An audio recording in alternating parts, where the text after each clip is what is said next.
Ukrainians are fighting an age-old battle against aggression and domination. It's a battle Americans have fought proudly, time and again. And it's a battle we're going to make sure the Ukrainians are well equipped to fight as well. Welcome back. That was President Biden earlier today announcing the U.S. was providing Ukraine with Abrams tanks.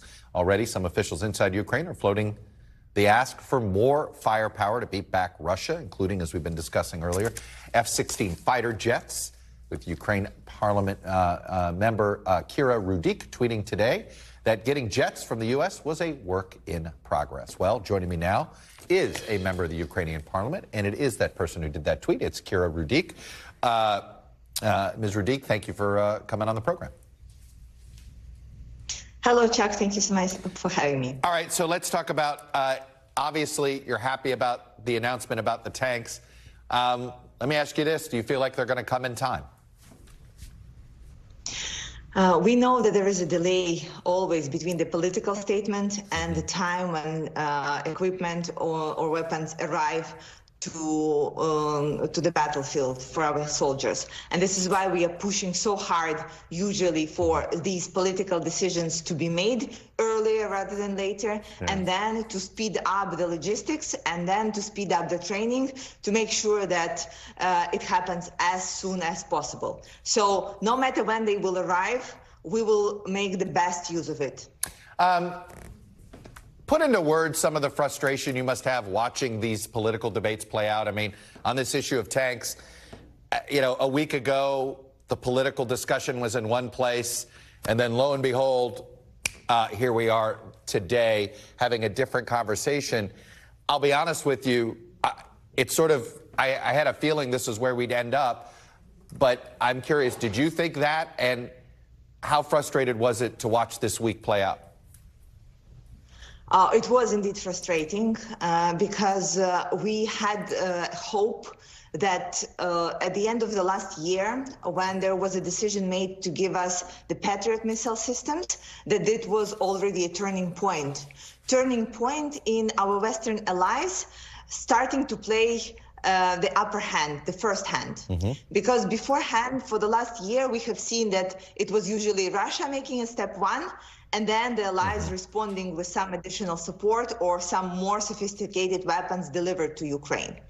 And I truly believe that we will win the war when there will be switch of the tide, having allies playing the upper hand, playing the first hand. And this is what we hoped already happened. And this is why we were all super frustrated seeing and knowing that we may not receive the tanks. Look, in Ukraine, we are still in David versus Goliath situation. Right. We still have less tanks, less weapons, less people than Russia has. So we have to be more sophisticated. We have to be smarter. We have to be more modern, and we have to use really different tactics to have a chance to win this war. Well, on another hand, we all here are living on this fuel of hope. So today's decision is super symbolic for people.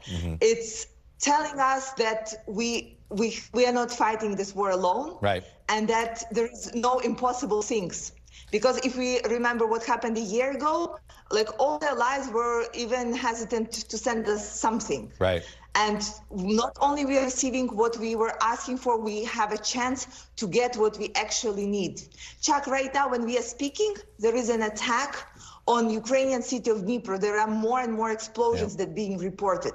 And it happens because our system of air defense is not sophisticated enough to sustain a major attack by Russians that they launch on us almost every other day. So we will need the jets, and we will need ATACMS to be able just to survive, physically survive. And obviously you'd like to start that debate right now so that this comes in time to be useful at this point.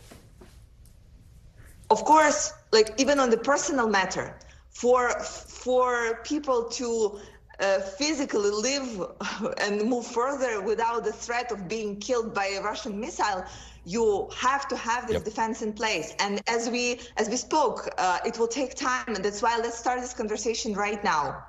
Let me ask you about the news last week where a number of Ukrainian officials were fired by the Zelensky government over corruption concerns. Obviously, this is something I think publicly he had to do to keep the alliance, trust in the alliance at a high level. How concerning is this corruption to you? And do you think it's all been rooted out? So the most expensive currency that we are having right now is the trust. And so we have to be ruthless to all signs of the corruption.